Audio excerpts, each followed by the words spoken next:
Nous allons prendre le livre de Apocalypse 3, le verset 14.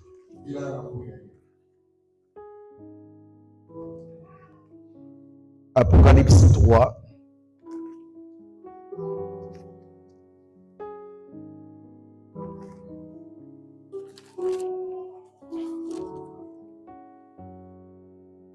Le verset 14.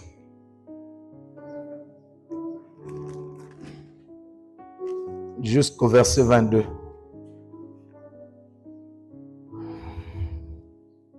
Lisons au nom du Seigneur. Écrit à l'ange de l'église de Laodicée. Voici ce que dit l'Amen, le témoin fidèle et véritable, le commencement de la création de Dieu. Je connais tes œuvres. Je sais que tu n'es ni froid ni bouillant. Puisses-tu être froid ou bouillant, ainsi parce que tu es tiède et que tu es ni froid ni bouillant, je te vomirai de ma bouche. Parce que tu dis, je suis riche, je me suis enrichi et je n'ai besoin de rien. Et parce que tu ne sais pas que tu es malheureux, misérable, pauvre, aveugle et nu, je te conseille d'acheter de moi de l'or éprouvé par le feu, afin que tu deviennes riche, et des vêtements blancs, afin que tu sois vêtu, et que la honte de ta nudité ne paraisse pas, et un collier pour poindre tes yeux, afin que tu vois. Moi, je réponds et je châtie tout ce que j'aime. Aie donc du zèle et réponds-toi. Voici, je me tiens à la porte et je frappe. Si quelqu'un entend ma voix et ouvre la porte, j'entrerai chez lui, je souperai avec lui et lui avec moi. C'est lui qui vaincra. Je le ferai asseoir avec moi sur mon trône, comme moi j'ai vaincu et me suis assis avec mon Père sur son trône. Que celui qui a des oreilles entende ce que l'Esprit dit aux églises. Amen. Vous pouvez s'asseoir. Bon, il y a le diacre qui était parti à Pointe-Noire pour un problème de décès. Il avait perdu le frère de sa femme. Amen. Peut-être vous allez remarquer qu'il n'est pas là. Que Dieu les soutienne là où ils sont. Amen. Amen. Donc, nous sommes en train de parler de la Odyssée. La Odyssée est un mot que beaucoup de gens ne comprennent pas, que beaucoup de gens sont surpris, et beaucoup des églises ne comprennent pas. Quand on parle de la Odyssée, c'est un point très important, parce que parlant de la Odyssée, nous pouvons parler de beaucoup de choses là-dessus. Amen. Beaucoup de choses concernant la Odyssée. En temps normal, si nous regardons d'abord qu'est-ce que la Odyssée, parlons de la Odyssée, il s'agit de quoi? Nous avons dit autrefois que la Odyssée était une ville d'Asie mineure. Asie mineure, c'est ce qu'on appelle aujourd'hui par la Turquie. Ça se place entre l'Asie et l'Europe. Il y a 97% du territoire asiatique et 3% du territoire européen. Maintenant, quand ils sont en dehors d'abord de la Odyssée, il y a plusieurs villes qui sont dans l'Asie mineure, parmi lesquelles nous avons Éphèse, Smyrne, Pergame, Thyatire, Sardes, Philadelphie et enfin la Odyssée. Maintenant, regardez ceci. Parlons de la Odyssée. La première idée qui va venir dans les têtes des gens, qu'on est en train de parler d'une ville de l'Asie mineure. En temps normal, tout le monde pensera cela. Mais non, s'il faut d'abord vérifier, cette ville de l'Asie mineure, nous avons dit, est caractérisée par beaucoup de choses. Parmi les choses qui caractérisent la ville de l'Asie mineure, c'est que la politique, disons politiquement parlant, c'était une cité très importante. Financièrement parlant, c'était un État ou encore une ville très prospères. Donc, politique, richesse, ils étaient très avancés. Parce que de quoi? Parlons de finances. Il y avait une industrie, l'industrie de la laine, qui faisait la force de cette cité. Il y avait ça, une grande banque aussi là-bas. C'était aussi le siège d'une grande école de la médecine. La culture était très florissante.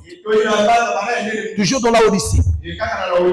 Nous avons dit que non. En dehors de cela, il y avait la science qui abondait. Donc, ils étaient très avancés scientifiquement parlant. Mais ce qui est très bizarre, c'est que plus tard, cette ville sera détruite par de nombreuses ou encore de nombreux tremblements de terre qu'elle va enregistrer dans son sein. Vous voyez? Mais ce qui est bizarre, c'est que quand on parle de caractéristiques, cela peut nous amener à quelque chose. C'est pas pour rien qu'on dit que moi, cette ville est comme ceci, comme cela, tout cela, parce que cela va nous amener à quelque chose. Mais quand l'apôtre Jean sera élevé en esprit, l'apôtre Jean, l'Esprit va lui dire, écrit à l'ange de l'église d'Éphèse, l'église de la Odyssée. Donc vous voyez que non, c'est bizarre. Nous avons compris là-bas, quand on va dire à Jean, à l'apôtre Jean, d'écrire à l'ange. Amen.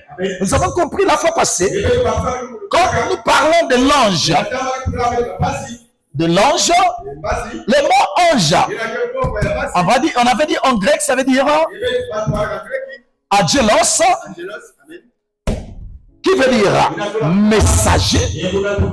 Et nous avons parlé aussi en hébreu. Le mot ange en hébreu, ça veut dire malak. Malak. Voilà. Qui veut dire intermédiaire entre le divin et l'homme. En d'autres termes, entre Dieu et l'homme. Mes frères et sœurs, on parle d'une ville ou des villes. Mais cependant, on parle de ces villes-là écrit à l'ange de telle ville. Est-ce que cette ville a un ange là-bas? Non. En réalité, on était en train de parler d'un messager. Précisément, un prophète. Parce que c'est quoi? C'est l'homme qui a reçu le mandat. Ou encore, ce qui vient directement de Dieu pour le peuple. Mais si on va encore plus loin, en regardant la description, il ne s'agit pas d'une ville. Parce que là-bas, dans la ville de la Odyssée, il n'y avait pas un grand prophète qu'on pouvait parler que non. Dans cette ville, il y a un grand prophète que Dieu a envoyé là-bas, qui était en train de régner. Non, non, non. Après Paul, après Jean, il n'y avait pas quelqu'un dans la Odyssée qui serait un messager. Et là, nous comprenons. En regardant les caractéristiques de la Odyssée, nous avons compris qu'il s'agit de l'Église. Amen.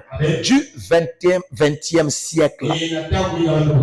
Vers les années 1909. Déjà vers les années 1900. Vers les 1909. 1906. Pendant cette période, c'est là où on va remarquer la politique qui devient très développée. C'est pendant cette période, les finances ont pu connaître l'expansion. C'est pendant cette période que la médecine commence à se développer, la science s'est développée. Vous voyez, et en même temps, les catastrophes naturelles. Comment c'est pendant cette période? Là, l'on comprend qu'il ne s'agit pas d'une ville, mais il s'agit de l'époque. Donc, il y a l'époque qu'on appelle Éphèse. Comment les gens seront dans cette époque qu'on appelle Éphèse? Il y a l'époque qu'on appelle Smyrne, Pergame, Thyatire, Sardes, Philadelphie, Laodicée. Parce que le comportement ou encore les événements de cette époque-là ressemblent à la ville d'Éphèse. Les événements de notre époque ressemblent à la ville de Laodicée. Et comme nous avons parlé du nom Laodicée, nous avons compris que le mot Laodicée, ça vient de deux mots. Amen. Il y a d'abord Laos